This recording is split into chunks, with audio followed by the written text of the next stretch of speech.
नमस्कार, आप देख रहे हैं हॉर्नबिल टीवी और मैं हूं आपके साथ निशि भाटी। अब बुलेटिन की शुरुआत करेंगे उत्तराखंड से आई कुछ खास खबरों के साथ। आज टेरी गढ़वाल दौरे पर सीएम पुष्कर सिंह धामी हैं। खेलकूद और सांस्कृतिक महोत्सव का समापन समारोह भी आयोजित किया गया है, जिसमें प्रदेश के मुखिया पुष्कर सिंह धामी ने शिरकत की। इस मौके पर सीएम ने मंदिर में पूजा अर्चना कर प्रदेशवासियों की खुशहाली की कामना की। वहीं कार्यक्रम में सीएम ने स्थानीय उत्पादों के स्टॉल्स का अवलोकन कर उनकी जानकारी ली। कार्यक्रम को संबोधित करते हुए सीएम धामी ने प्रदेश सरकार की उपलब्धियों को गिनाया। सीएम ने विपक्ष पर हमला बोलते हुए कहा कि कांग्रेस का काम विकास कार्यों में बाधा डालना है और प्रदेश की सांस्कृतिक परंपराओं को दूषित करना है। साथ ही सीएम ने धौलधार में पिछड़ा वर्ग क्षेत्र उसे घोषित करने की घोषणा भी की है। हमने राज्य में छोटी मछलियों को ही नहीं बल्कि भ्रष्टाचारी मगरमच्छों को भी पकड़कर सलाखों के पीछे पहुंचाने का काम किया है।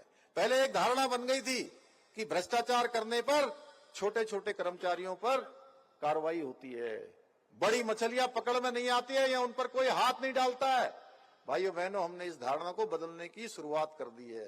अब छोटी मछलियां नहीं, बड़ी मछलियां नहीं, अगर मगरमच्छ भी होंगे, अगर गलत काम करेंगे, भ्रष्टाचार करेंगे, तो किसी कीमत पर वो छोड़े नहीं जाएंगे, चाहे किसी भी स्तर पर किसी भी वर्ग में नौकरी करते हो।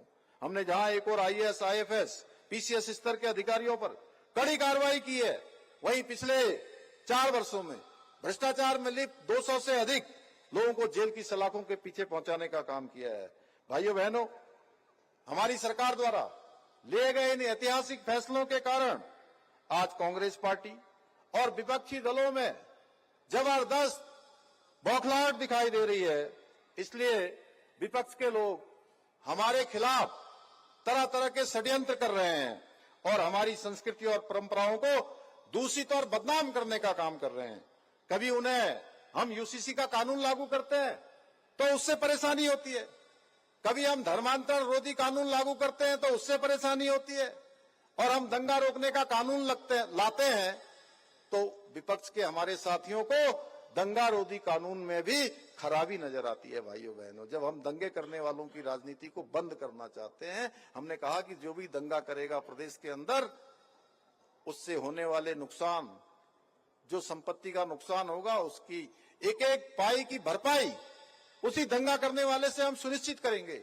इसमें भी हमारे कांग्रेसी मित्रों को परेशानी होती है। भाइयों बहनों, यहां तक कि उन्हें अपने वोट बैंक के चक्कर में हम कहते हैं जिहाद ए जबरदस्ती चलने वाला किसी ऐसी चीज के लिए संघर्ष करना जो नियम सम्मत नहीं है, विधि सम्मत नहीं है, उसके लिए जब वो काम करते हैं, लेकिन उनको ये जिहाद शब्द भी अच्छा लगता है क्योंकि कांग्रेस के लोग जिहाद को सही ठहराते हैं। भाइयों बहनों, जब हम इसके खिलाफ की बात करते हैं, हम कहते हैं लैंड जिहाद नहीं चलेगा, प्रदेश में लव जिहाद नहीं चलेगा, हम अपनी बहन बेटियों के भविष्य को खराब नहीं होने देंगे, उनके जीवन को हम अंधकार में नहीं जाने देंगे, हम प्रदेश में गंदगी नहीं होने देंगे, तो उसमें भी उनको परेशानी होती है।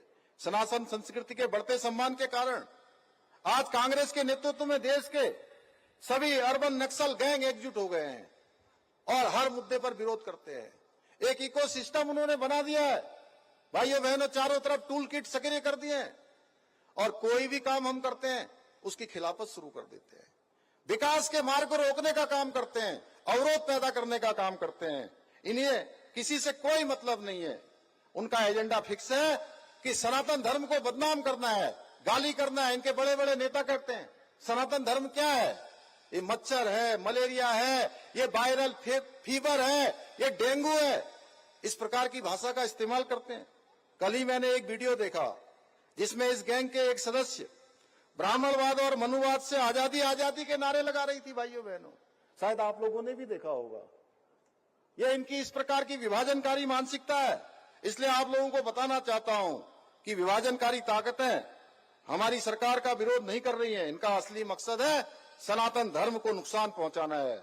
लेकिन मैं आपको विश्वास दिलाना चाहता हूं, आपका ये भाई, आपका ये बेटा किसी भी कीमत पर देवभूमि की विरासत और उसकी पवित्रता के साथ कोई खिलवाड़ नहीं होने देगा, कोई समझौता हम नहीं करेंगे।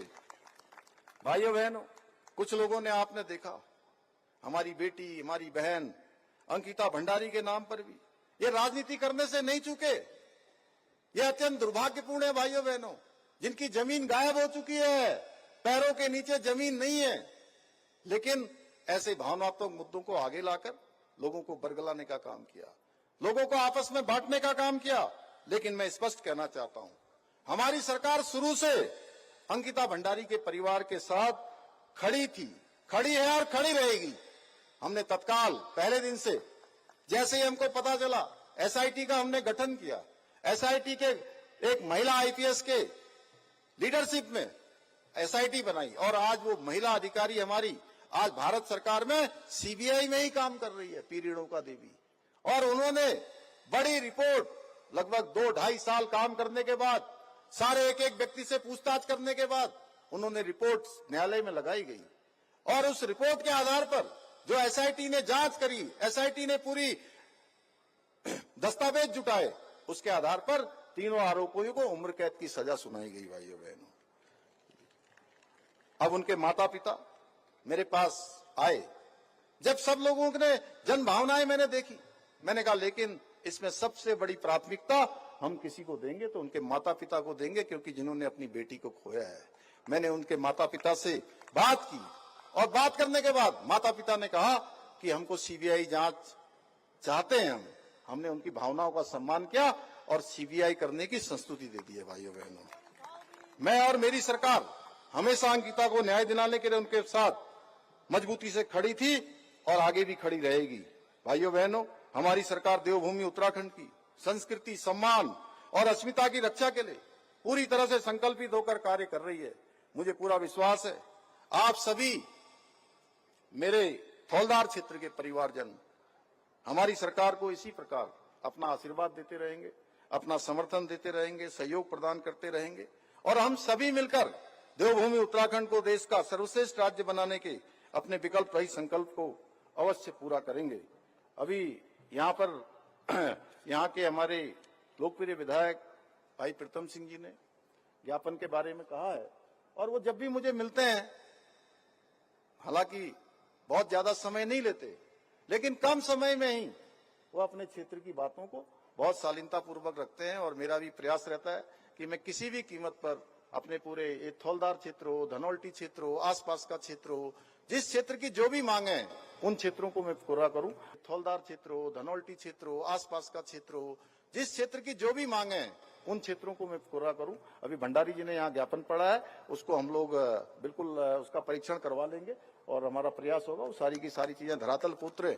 और एक चीज और, इस क्षेत्र को पिछड़ा क्षेत्र घोषित करने के लिए, केंद्रीय सूची में इसको सम्मिलित करने के लिए हमने भारत सरकार को आप सबकी मांग के अनुरूप, संजय नेगी जी चूंकि संजोग से ये ओबीसी आयोग के अध्यक्ष भी हैं और इस क्षेत्र के ही हैं, ये सब जानते हैं, इन्होंने इस पर पूरा काम किया है और मेरे से भी इन्होंने बात करी। मैंने कहा कि नहीं, तत्काल हम इसको संस्तुति करते हैं, भारत सरकार के स्तर पर उस पर निर्णय लिया जाना है। हमारा प्रयास होगा कि वो केंद्रीय सूची में यहाँ का क्षेत्र पिछड़े क्षेत्र की सूची में घोषित हो जाए, ये भी हमारा प्रयास रहेगा।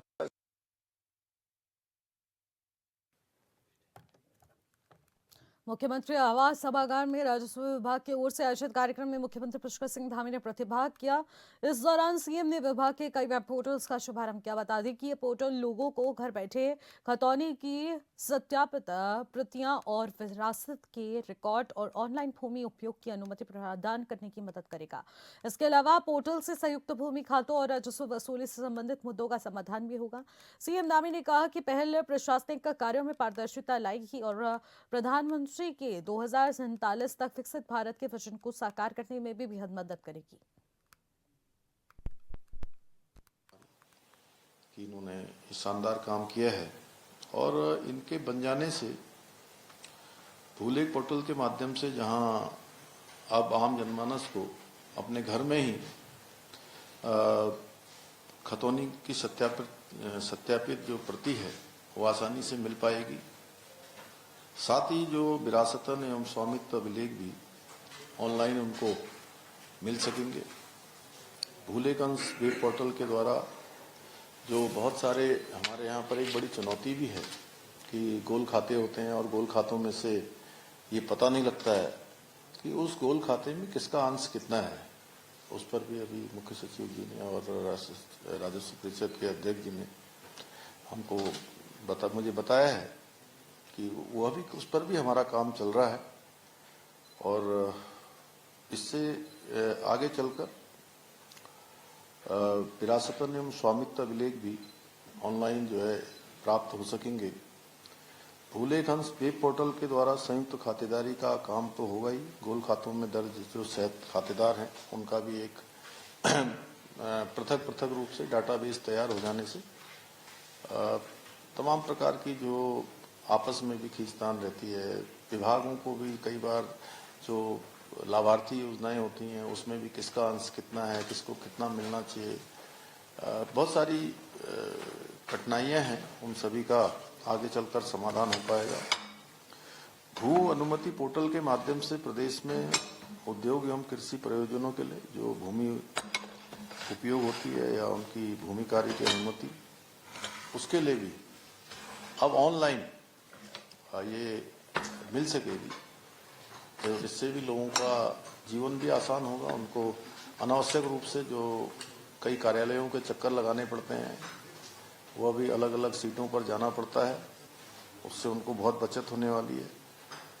भू नक्शा मानचित्र को सार्वजनिक डोमेन में निःशुल्क देखने की सुविधा भी इससे प्रदान होगी और एग्री लोन के माध्यम से हमारे किसान भाइयों द्वारा ऋण प्राप्त करने के लिए भी अब ऑनलाइन आवेदन प्राप्त किया जा सकेगा।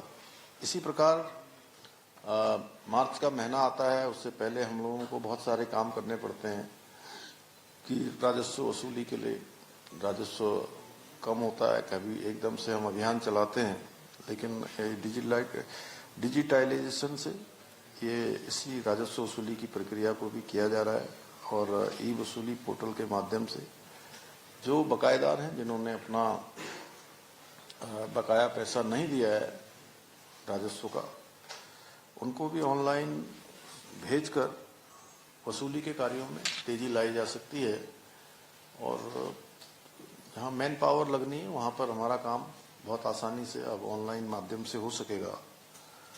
इन सभी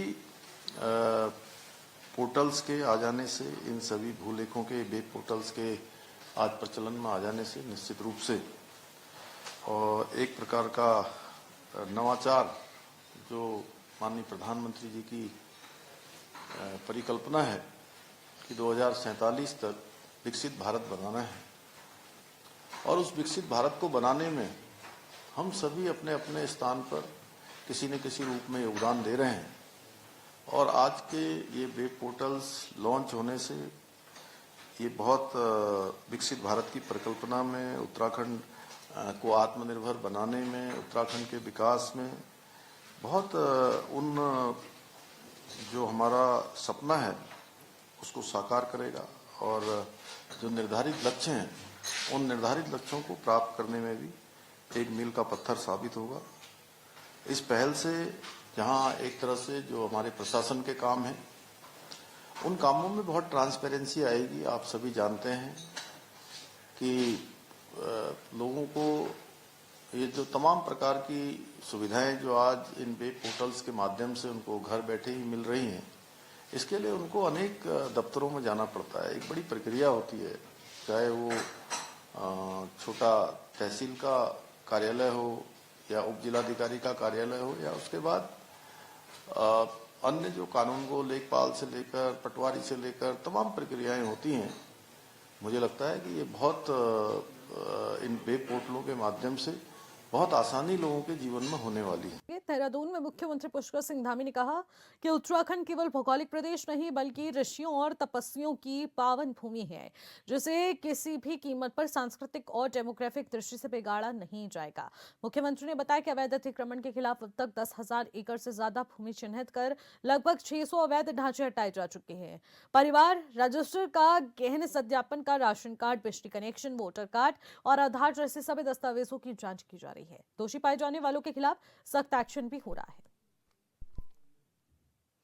देवभूमि उत्तराखंड अपने देवत्व के लिए जानी जाती है और पूरे देश और दुनिया के लोग आस्था, श्रद्धा और सनातन की भूमि, ऋषियों की भूमि, मुनियों की भूमि, तपस्वियों की भूमि के रूप में इस भूमि को जानते हैं। यह अध्यात्म की भी भूमि है, यह आयुष की भी भूमि है, योग की भी भूमि है। इसका मूल स्वरूप बना रहे ये हमारा संकल्प है और इस संकल्प को लेकर हम लगातार काम कर रहे हैं। अवैध रूप से अतिक्रमित की हुई जमीनें और उसमें बनाई हुई अवैध संरचनाएं, उन सबको कानूनी दृष्टि से हटाना, ये हमारा संकल्प रहा है। यहाँ की डेमोग्राफी, यहाँ के सांस्कृतिक मूल्य किसी भी कीमत पर खराब नहीं होने चाहिए। और ये अतिक्रमण हटाने का अभियान हमारा अनवरत रूप से चल रहा है। अभी तक राज्य के अंदर 10,000 एकड़ से भी अधिक ऐसी अतिक्रमित की हुई जमीनें, 600 के आसपास अवैध संरचनाएं, इन सभी को हटाने का काम, इस अतिक्रमण भूमि को मुक्त कराने का काम हमने किया है। कांग्रेस नेता राहुल गांधी ने सोशल मीडिया प्लेटफॉर्म पर बीजेपी को भ्रष्ट जनता पार्टी बताया है। इस पर बीजेपी प्रदेश अध्यक्ष महेंद्र भट्ट ने पलटवार करते हुए कहा कि जनता राहुल गांधी के बयानों को गंभीरता से लेती ही नहीं है। उन्होंने कहा कि कांग्रेस शासित राज्य विशेषकर कर्नाटक के वादे पूरे नहीं होने से जनता पहले ही नाराज है और आने वाले समय में कई राज्य कांग्रेस मुक्त होंगे।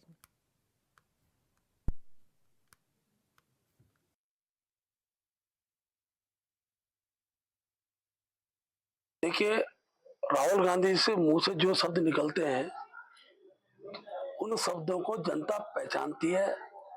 राहुल गांधी के देश की राजनीति में क्या हर्ष हो गया है ये हम सब लोग विज्ञ हो चुके हैं, जान चुके हैं। हम उनकी शब्दों को कभी गंभीरता से लेते नहीं है। उत्तराखंड की जनता भारतीय जनता पार्टी के बारे में समझती है, देश की जनता जानती है और यही कारण जहाँ जिन क्षेत्रों को नाम ले रहे हैं वहां तो बीजेपी की सरकार है, लेकिन कभी कर्नाटक के बारे में बता दिया होता लोगों को किस प्रकार की स्थितियां कर्नाटक के अंदर खड़ी हो रही है, किस प्रकार से वहां पर जो वादे कांग्रेस द्वारा किए गए थे वो जमीन पर एक भी नहीं उतर रहे। जनता वहां आक्रोश में, और कांग्रेस जहां भी शासन में अब कुछ वर्षों को आप देखेंगे उन स्थान से भी कांग्रेस साफ हो जाएगी।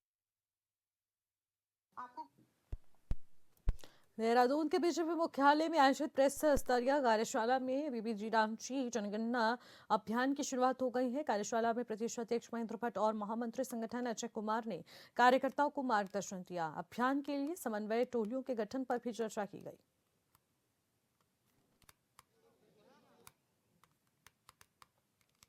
बीजेपी के प्रदेश कार्यालय में बीबीजी रामजी योजना को लेकर एक प्रदेश स्तरीय कार्यशाला का आयोजन किया गया, जहां कार्यकर्ताओं को योजना के उद्देश्य और प्रावधानों और इससे मिलने वाले लाभों की विस्तार जानकारी दी गई। वहीं मीडिया से रूबरू होते हुए बीजेपी प्रदेश अध्यक्ष महेंद्र भट्ट ने बताया कि आने वाले दिनों में सभी जिलों में इसी तरह से कार्यशालाएं आयोजित की जाएंगी।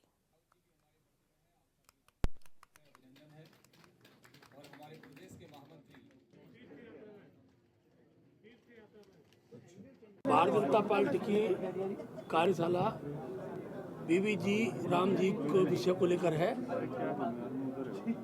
और ये कार्यशाला आज प्रदेश स्तर की है। उसके बाद हर जिला स्तर पर हमारी कार्यशालाएं होंगी और कृषि क्षेत्र में, श्रमिक क्षेत्र में इससे कितने लाभ होने वाले हैं उन सब विषयों को हम जन जन तक पहुँचाने वाले हैं, हर कृषक तक पहुँचाने वाले हैं। इस योजना से उत्तराखंड राज्य को बड़ी राहत भी है। 90-10 का रेशो है, उसके आधार पर धनराशि कामगारों को पहुंचेगी और जो भ्रष्टाचार होता था उस भ्रष्टाचार पर अंकुश लगाने के लिए भी इस अधिनियम में बहुत प्रावधान किए गए हैं। आज हमारी कार्यशाला, उस कार्यशाला में सभी हमने हर जिले के अंदर टोली बनाई हुई है, उस टोली के लोग यहाँ उपस्थित। अंकिता भंडारी केस में सीबीआई जांच को सिटिंग जज की निगरानी में कराए जाने की विपक्ष की मांग को लेकर बीजेपी प्रदेश अध्यक्ष महेंद्र भट्ट ने बयान दिया है। उन्होंने कहा कि सीबीआई जांच किस रूप में होगी, किस फैसले के अंतर्गत हो रही है, वो भारत सरकार करेगी। उन्होंने कहा कि आज नए नए विषय उछलकर राज्य का माहौल खराब करने की कोशिश की जा रही है।